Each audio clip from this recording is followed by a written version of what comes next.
Coba deh, bayangin, pas lagi sendirian di tempat gelap, apa yang sebenarnya kamu lihat? Itu beneran sesosok figur atau cuma ya fabrikasi pikiran kita aja? Mungkin cuma glitch kecil di sistem persepsi kita?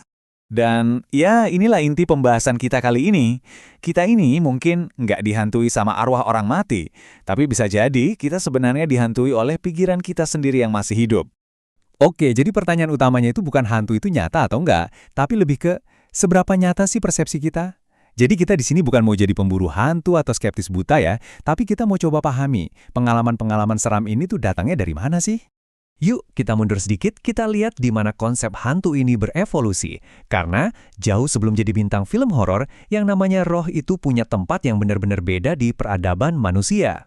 Dulu banget, roh leluhur itu dihormati loh, bukan ditakuti. Mereka itu dianggap bagian dari alam, tinggal di batu, pohon, angin. Mitos-mitos ini jadi semacam peta sosial buat memahami dunia. Tapi lama-kelamaan citranya geser.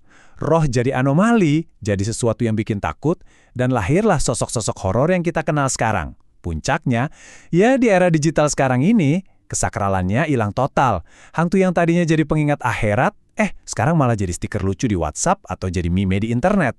Ironis kan? Nah, yang menarik, tiap budaya itu nyiptain hantunya sendiri-sendiri. Kita ambil contoh di Nusantara aja ya, ada kuntilanak. Dia ini lahir dari trauma yang spesifik banget. Soal gender, perempuan yang meninggal saat melahirkan. Jadi dia ini simbol penderitaan sekaligus, ya jadi semacam alat kontrol sosial juga. Beda lagi sama pocong. Kalau pocong ini cerminan kecemasan yang lebih modern. Lahirnya dari dogma dan ketakutan kolektif, kalau ritual pemakamannya nggak sempurna. Jadi fungsinya jelas banget, ngingetin kita soal kematian dan pentingnya syariat agama. Oke, dari kepercayaan budaya, kita lompat ke fenomena yang lebih modern, perburuan hantu. Ini udah jadi industri loh, yang kerennya pakai alat-alat yang kelihatannya ilmiah, tapi metodenya seringkali justru anti-science. Yuk, kita bedah bareng-bareng gimana cara mereka mencari kebenaran. Nah, disinilah bedanya kelihatan jelas banget. Sains itu tujuannya justru untuk menguji dan mencoba membuktikan sebuah teori itu salah.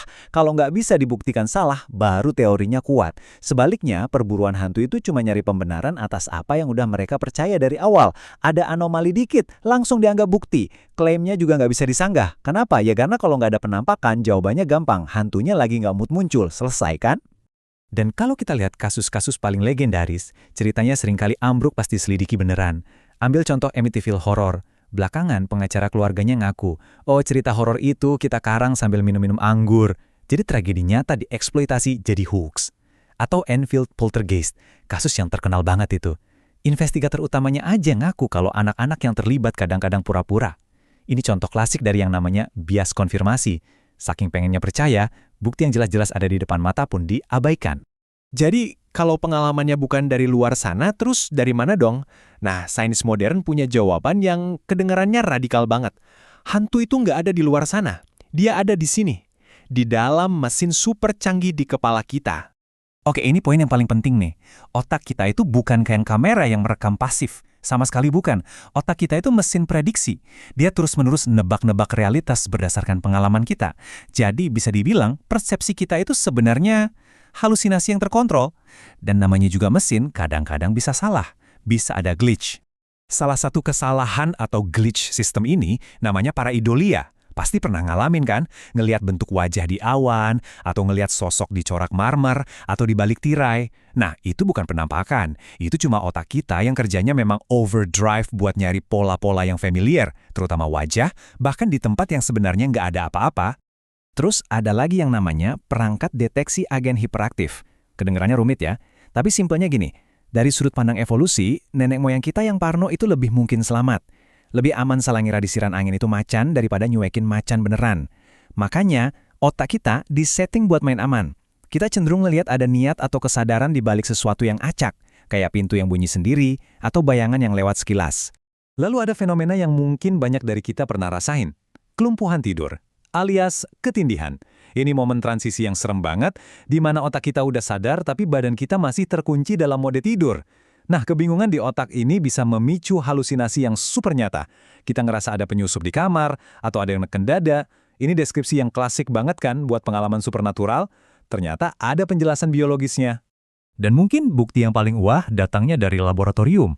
Ada seorang neuroscientist namanya Michael Persinger. Dia nyiptain God Helmet. Jadi alat ini bakal menstimulasi bagian otak tertentu pakai medan magnet yang lemah. Hasilnya gila.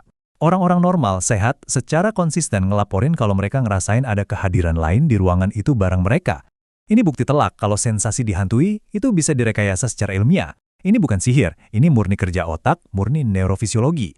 Oke, sekarang kita tarik pembahasannya lebih jauh lagi ke level yang paling dasar, fisika. Gini deh, kalaupun hantu itu ada sebagai entitas energi atau apalah itu, dia tetap harus tunduk sama hukum alam kan? Nah, disinilah argumen keberadaan mereka mentok, dan mentoknya keras banget. Dari kacamata fisika, keberadaan hantu itu sebenarnya mustahil. Kenapa? Pertama, ada hukum kekekalan energi. Energi itu nggak bisa diciptain atau dimusnahin. Pas kita meninggal, energi di tubuh kita nggak tiba-tiba berubah jadi roh sadar, tapi dilepas jadi panas dan didaur ulang sama mikroorganisme. Simple. Kedua, ada hukum kedua termodinamika, yang intinya bilang alam semesta itu selalu bergerak ke arah kekacauan atau entropi, bukan keteraturan. Sosok hantu yang bisa mikir, bergerak dan terorganisir itu jelas-jelas bakal melanggar hukum alam yang paling fundamental ini. Dan ini angka yang paling bikin jelek, 0. Itulah jumlah partikel hantu atau gaya fundamental baru yang pernah ditemukan oleh semua akselerator partikel super canggih di dunia. Model standar fisika partikel, ini adalah peta paling akurat soal alam semesta yang kita punya saat ini, sama sekali nggak punya tempat, nggak punya ruang buat jenis interaksi yang dibutuhkan hantu buat ngebanting pintu atau bisik-bisik di telinga kita. Nggak ada celahnya. Jadi, pada dasarnya nih, percaya sama hantu itu adalah bentuk dari dualisme. Maksudnya keyakinan kalau pikiran itu sesuatu yang non-fisik, terpisah dari otak, si hantu di dalam mesin itu.